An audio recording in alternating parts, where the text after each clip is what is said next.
सार्वदेशिक आर्य प्रतिनिधि सभा के प्रधान यशस्वी आचार्य और हम सब के गुरु श्रद्धेय आचार्य बलदेव जी, मंचस्थ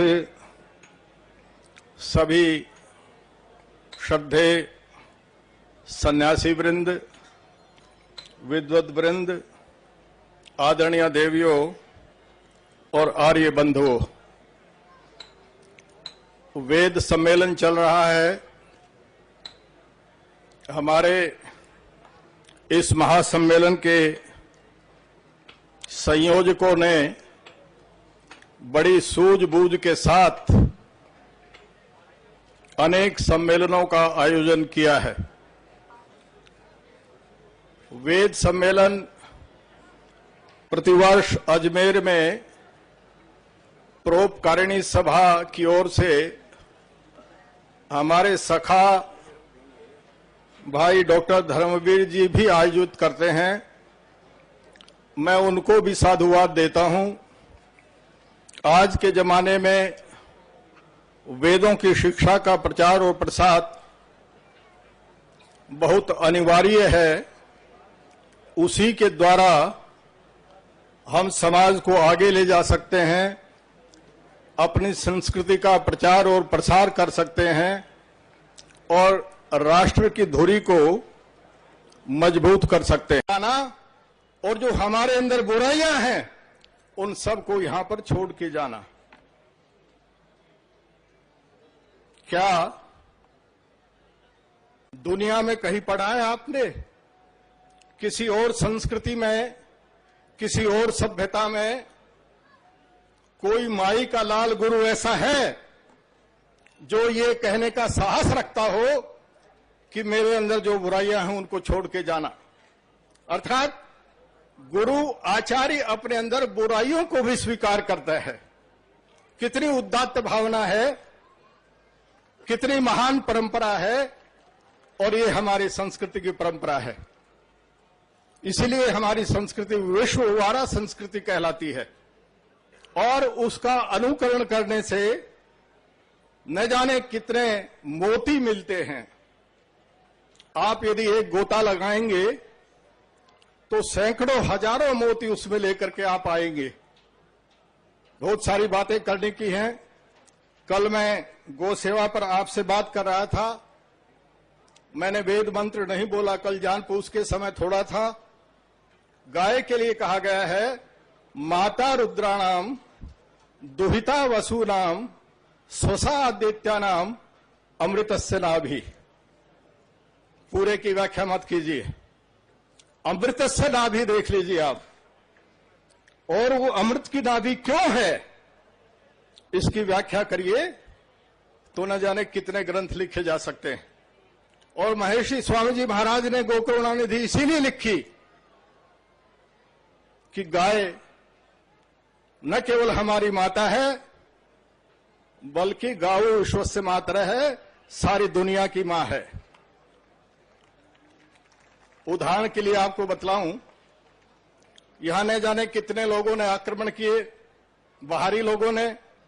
सबसे पहले मकदूनिया से सिकंदर आए, उसके बाद शेथियंस आए, पार्थियंस आए, कुषाण आए, हूण आए और उसके बाद तो आप जानते हैं कि लंबा समय चला और सब ने गाय की महत्ता को माना। सिकंदर के बाद जो उसके 32 गवर्नर यहां पर हुए विभिन्न क्षेत्रों में, उन सब ने अपने चांदी के सिक्कों पर गाय का चित्र दिया। और तोरमा जो हूण राजा था, जो सबसे ज्यादा अत्याचार करने वाला था, आतताई था, उसने तो यहां तक किया कि अपने सिक्के पर एक तरफ तो अपना ब्रस्ट बनाया, चित्र बनाया और दूसरी तरफ वृषभ का चित्र दिया और नीचे लिखा संस्कृत भाषा में ब्राह्मी लिपि में जयतो वृष है, नंदी के वृषभ की जय हो। और इसलिए लिखा कि वो भारत के समाज में यहां पर पैर जमाना चाहता था और वो जानता था कि यदि मैं शिव के नंदी की जय बोलूंगा तो हिंदुस्तान के लोग मुझे स्वीकार कर लेंगे। एक नहीं, न जाने कितने ऐसे राजा हुए जिन्होंने ऐसे सिक्के चलाए। होइश के कुषाण राजा था, मध्य एशिया से आया था, उससे पहले चाइना से मध्य एशिया आया, मध्य एशिया से यहां आया, उसने भी अपने सोने सिक्कों पर यही चलाया। गुप्त काल के 2 सिक्के मिलते हैं सोने के। एक है महाराजा भरतपुर के पास, दूसरा है गुरुकुल झज्जर के संग्रहालय में। स्वामी ओमानंद सरस्वती जी महाराज ने खोजा था उसको, और आप जानकर खुशी होगी कि किस तरह की लालित्यपूर्ण संस्कृत भाषा में सिक्कों पर लिखा जाता था।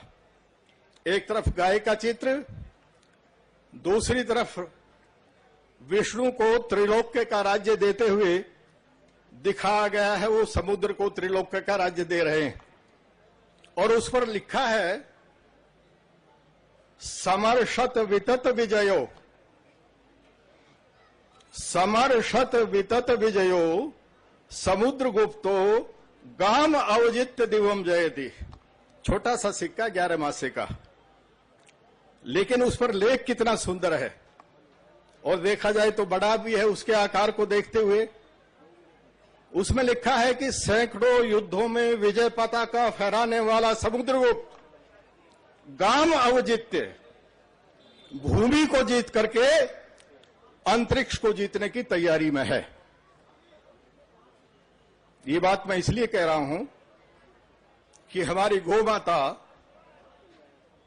केवल भारतीयों के लिए नहीं, सारी दुनिया के लिए है। इसलिए गौ विश्वस्य मातरा कहा गया है और इसलिए वेद मंत्रों में उसका गुणगान किया गया है।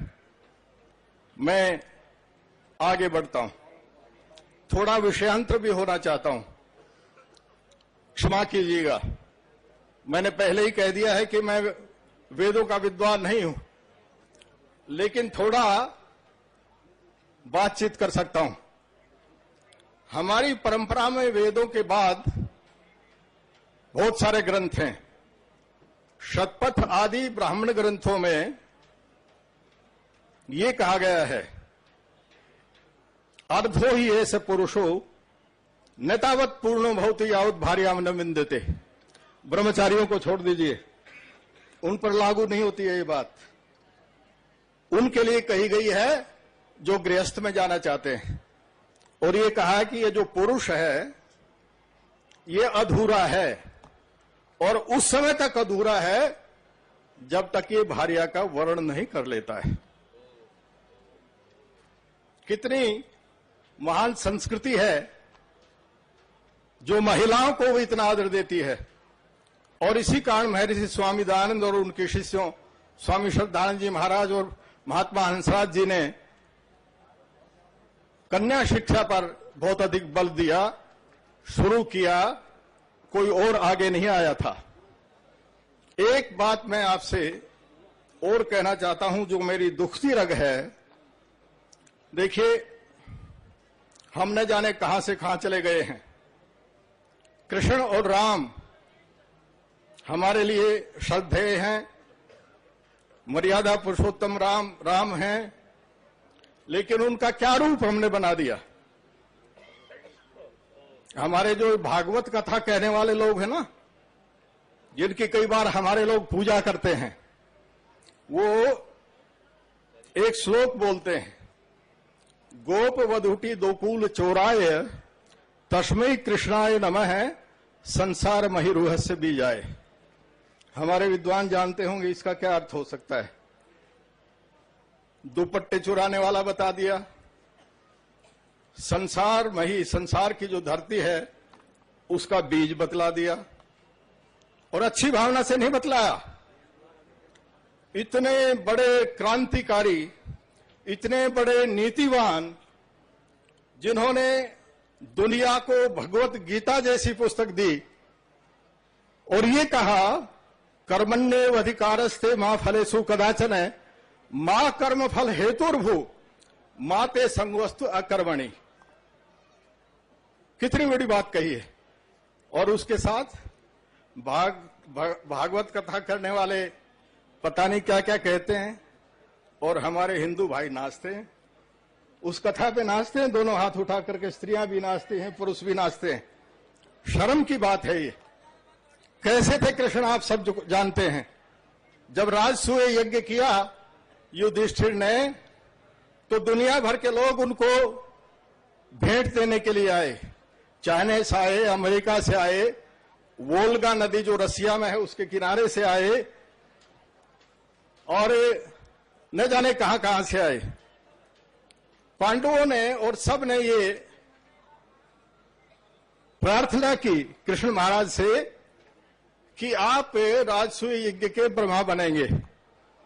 एक दो बात तो सुना, लेकिन जब देखा कि तो ज्यादा ही पीछे पड़ गए हैं, तो कहा कि मैं क्या करूंगा, ये मैंने खुद ठान लिया है, निर्णय कर लिया है।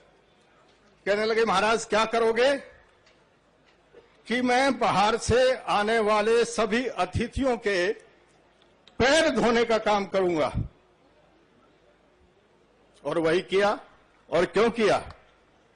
इसलिए किया कि दुनिया भर के लोग जो आएंगे, जब वो देखेंगे कि युधिष्ठिर के राजसूय यज्ञ में कृष्ण महाराज मेहमानों के पैर धो रहे हैं, तो वो समझेंगे वास्तव में युधिष्ठिर बहुत महान होंगे। युधिष्ठिर को बड़ा बनाने के लिए कार्य उन्होंने किया। तो ऐसे नीतिवान और इतने प्रखर व्यक्तित्व के धनी कृष्ण जी को भी जब हम नहीं छोड़ेंगे तो क्या हालात होंगे। मैं अधिक न बोलते हुए अपनी बात यहीं समाप्त करता हूं। मुझे अल्टीमेटम मिल गया है, समय का अभाव है। आप सबका बहुत बहुत धन्यवाद। एक बात और कह रहा हूं। बैठ जाइए। हमें पता है आप जो कर रहे हैं और करने जा रहे हैं, हमें पता है, समझदार हैं, युवा हैं। बैठ जाइए मेहरबानी करके। अच्छी बात है आप यहां पर उपस्थित हैं। आर्यों को एकत्र होना ही चाहिए। और आपकी तरफ से मैं एक बात कह रहा हूं, हमारे नौजवान साथियों की ओर से, यदि कोई ऐसी बात जो सबको स्वीकार्य नहीं है आर्य समाज में, तो हमारे जो साथी हाथ उठाकर कुछ कहना चाहते हैं, उनसे आदरपूर्वक बैठ करके बात कीजिए और फिर समाधान निकालिए। इन शब्दों के साथ आप सबका धन्यवाद। एक सवाल छोड़ करके आपके बीच से जा रहा हूं। यह माना कि बड़े आपके नामवर थे, यह माना कि बड़े आपके नामवर थे, सखावत के पुतले सुजायत के घर थे, मगर यह तो देखो कि तुम आज क्या हो, जमाने में तुम किस मर्ज की दवा हो। धन्यवाद।